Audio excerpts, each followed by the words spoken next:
एक आम इंसान को हिमालय की ये सामान्य तस्वीरें लग सकती हैं, लेकिन इन तस्वीरों में एक खास बात है।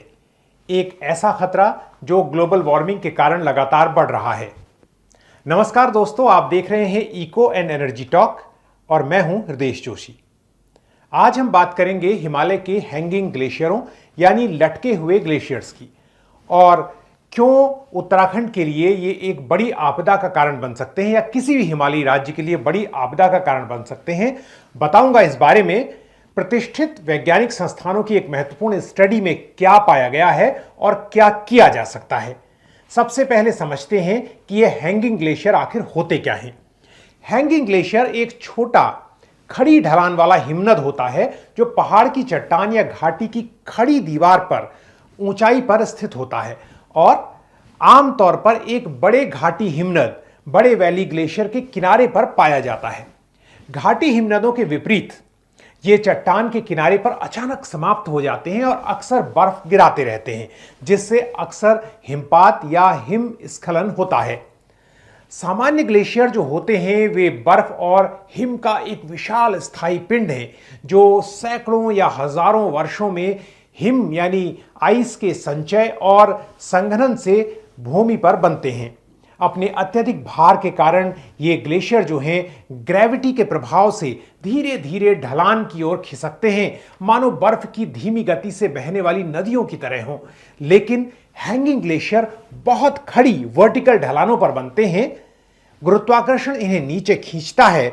ढलान इतनी तेज होती है, ऑलमोस्ट वर्टिकल, जैसा मैंने कहा, कि ग्लेशियर स्थिर नहीं रह पाता, इसलिए यह टूटने की स्थिति में हमेशा रहता है।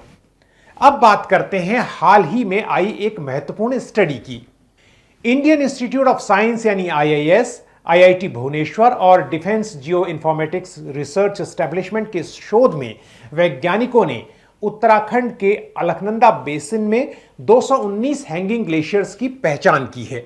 ये ग्लेशियर लगभग 71 वर्ग किलोमीटर से अधिक क्षेत्रफल में फैले हुए हैं और इनमें बड़ी मात्रा में अस्थिर बर्फ मौजूद है। ये स्टडी नेचर में प्रकाशित हुई है।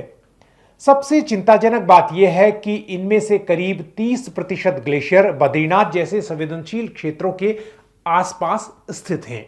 अब इस पूरे क्षेत्र को देखें तो यह सतोपंत और भगीरथ खर ग्लेशियर का क्षेत्र है जहां से अलकनंदा निकलती है।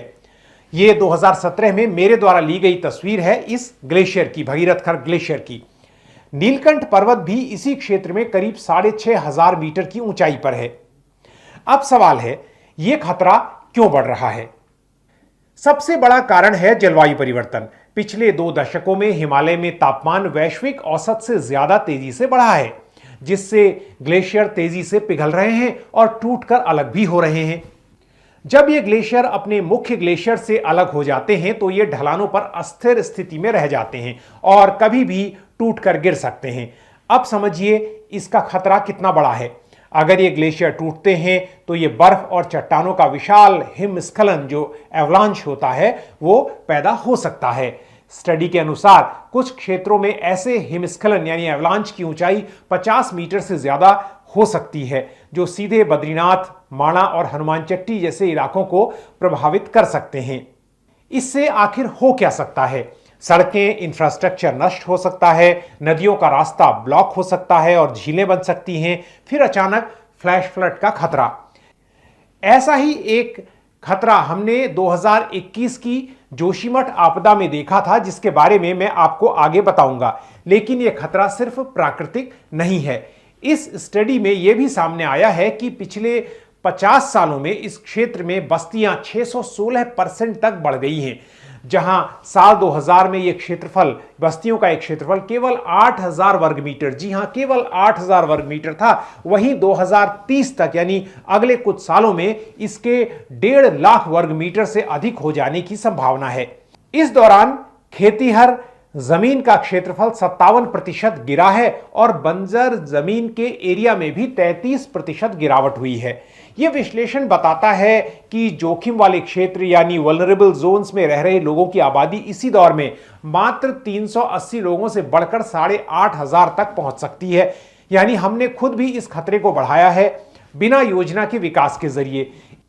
इस बारे में मैंने ग्लेशियर विज्ञानी और इस रिपोर्ट के सहलेखकों में से एक आईआईटी भुवनेश्वर के डॉक्टर आशिम सत्तार से बात की।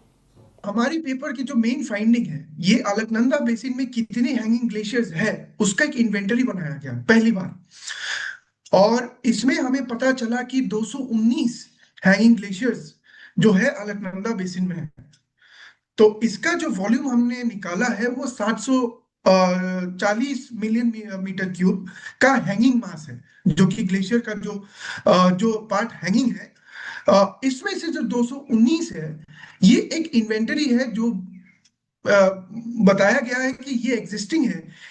तो इसका मतलब ये नहीं हम बोल रहे हैं कि ये जो 219 है, 219 के 19 एक रिस्क डाउनस्ट्रीम में पोज करती है। जो रिस्क पोज करती है, हम आपको बताना चाहेंगे कि रिस्क जो कंपोनेंट है इस तरह के ग्लेशियर हैजर्ड्स या हाई माउंटेन हैजर्ड्स के बारे में जब हम बात करते हैं, रिस्क वाला कंपोनेंट जो है दूसरे फैक्टर में डिपेंड करती है, वो जो उसको बोलते हैं एक्सपोजर। अब जब आपने ये बात हमसे पूछी कि ह्यूमन सेटलमेंट्स के बारे में, वो आएगी आपकी एक्सपोजर में। अब 219 में से कितने हैंगिंग ग्लेशियर्स के नीचे सेटलमेंट है, इसको भी हमने इस पेपर में हमने लिखा है।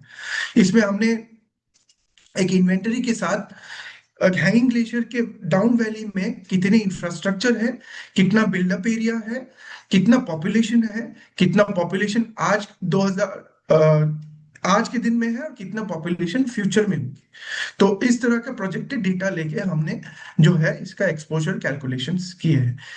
दोस्तों, इस तरह के शोध हमें लगातार हिमालयी क्षेत्र में संभावित आपदाओं की चेतावनी देते रहे हैं, लेकिन सरकारें और हम भी सुनकर फिर सो जाते हैं जब तक कोई बड़ी आपदा दोबारा नहीं हो जाती।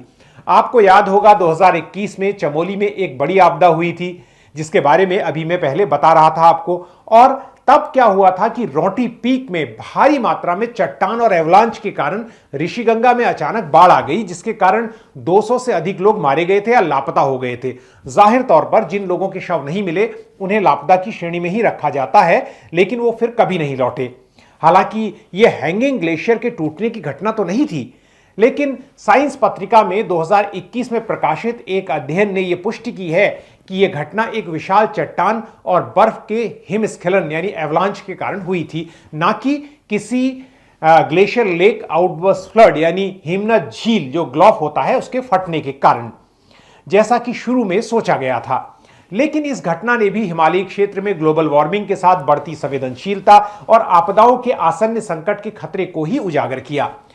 तो हम हैंगिंग ग्लेशियर्स उनको बोलेंगे जो कि ये स्टीप स्लोप्स में बैठे रहते हैं और ये ग्लेशियर्स वहां धीरे मूव करते हैं।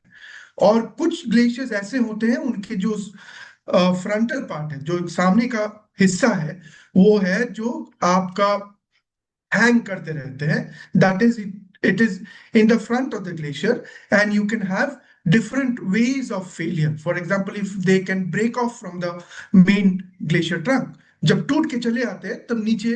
तो 2021 में हम अगर बात करें तो ये जो आपदा आई थी इसमें ग्लेशियर जो है ये 20% के आसपास थे, और जो मिट्टी थी वो मिट्टी 80% के आसपास थी। लेकिन जो ग्लेशियर ऊपर थी वो ऑलमोस्ट 35 एंगल में थी, और जो ये ग्लेशियर नीचे गिरी तो एक टेम्परेचर थर्मोडायनेमिक इनइक्विलिब्रियम हुआ उसमें, जिसमें हमें दिखाई दिया कि ये जो बर्फ है वो पिघल के पानी बन गया, वहां पे water was formed and eventually it led to a debris flow, जिसमें बहुत सारा डेब्री थे, और वो डेब्री जाके आपके जो है काफी बहुत टेंस ऑफ किलोमीटर नीचे गए, और बर्फ के टुकड़े जो है आपके हाइड्रो पावर के साइड में भी मिला गया, तो वहां पे पाया गया था। तो इसमें जो है एक तरह से देखा जाए तो ये hanging glaciers, first of all, it is very, very hazardous because we have lessons from the past. Second thing is that we need to take actions, we need to be prepared. 2023 में प्रकाशित एक शोध बताता है कि Asia के high mountain पिछले 50 सालों में कम से कम 681 एवलांच घटनाएं देख चुके हैं, जिनमें 3100 लोगों की जान गई है। इन 681 जो घटनाएं हैं एवलांच की, उनमें 60 भारत और नेपाल के हिमालयी इलाकों में हुई है, जिनमें 1400 लोगों की जान गई। ये भूकंपीय दृष्टि से अति संवेदनशील इलाके हैं, तो हैंगिंग एवलांच अधिक बड़ा खतरा बन ही जाते हैं। तो आखिर समाधान क्या है? डॉक्टर सत्तार, जो ग्लेशियर जनित खतरों और हिमनद झीलों के से पैदा हो रहे संकट पर कई वर्षों से अध्ययन कर रहे हैं, वो हमें बताते हैं कि बेहतर glacial monitoring system, sustainable development planning और हाई रिस्क जोन में किसी भी तरह के भारी और अनियोजित निर्माण पर नियंत्रण करने से ही यह नियंत्रित हो पाएगा, ताकि पहाड़ों में रहने वाले लोगों की सुरक्षा सुनिश्चित की जा सके। Development should not also stop, because वो एक तरह से वहां पे जो है एम्प्लॉयमेंट क्रिएट कर रही है, वहां पे जो है एक तरह से लोकल कम्युनिटीज का सपोर्ट सिस्टम है, which is a good thing, but also it is also very important for us to be aware of the surroundings, ताकि communities are safe. So research, we have enough of research, जो हमारे पास बहुत अध्ययन हो चुकी है, हमारे पास डेटा है, हमारे पास एनडीए में है, एनडीए ने भी बहुत काम किया है, हमारे पास बहुत सारे गवर्नमेंटल ऑर्गेनाइजेशंस हैं जिससे हमारे पास डेटा आया हुआ है, हम individual scientist also we are working, so we have enough of information. So now it is the time to act, now it is the time to take actions. So अभी जो है हम आगे वाले टाइम में वी नो कहाँ पे glacier lakes है, कहाँ पे ग्लेशियर लेक का खतरा है ना? तो it is time to take precautions. It is time to prepare ourselves to reduce damage, build resilience. दोस्तों, हिमालय सिर्फ पहाड़ नहीं है, यह हमारी नदियों, मौसम और जीवन का आधार है। अगर ये लटके हुए ग्लेशियर, जिन्हें मैं हैंगिंग ग्लेशियर कह रहा हूं, इसका असर सिर्फ पहाड़ों तक ही सीमित रहता तो एक बात थी, लेकिन ये पूरे देश के लिए एक खतरा है। मैं हूं हृदय जोशी, आप देख रहे हैं इको एंड एनर्जी टॉक। अगर आपको यह वीडियो जानकारीपूर्ण लगा तो इसे शेयर जरूर करें, इस चैनल को सब्सक्राइब करें, हो सके तो इसके मेंबर भी बने। इस वीडियो को लाइक कर इस पर कमेंट जरूर करें। हमारे मेंबर या सदस्य जो हैं उनका बहुत धन्यवाद, और धन्यवाद स्वरूप उनका नाम यहां स्क्रीन पर दिया जा रहा है। हम जल्द ही नए वीडियो के साथ फिर आपके साथ होंगे। तब तक के लिए नमस्कार, जय हिंद।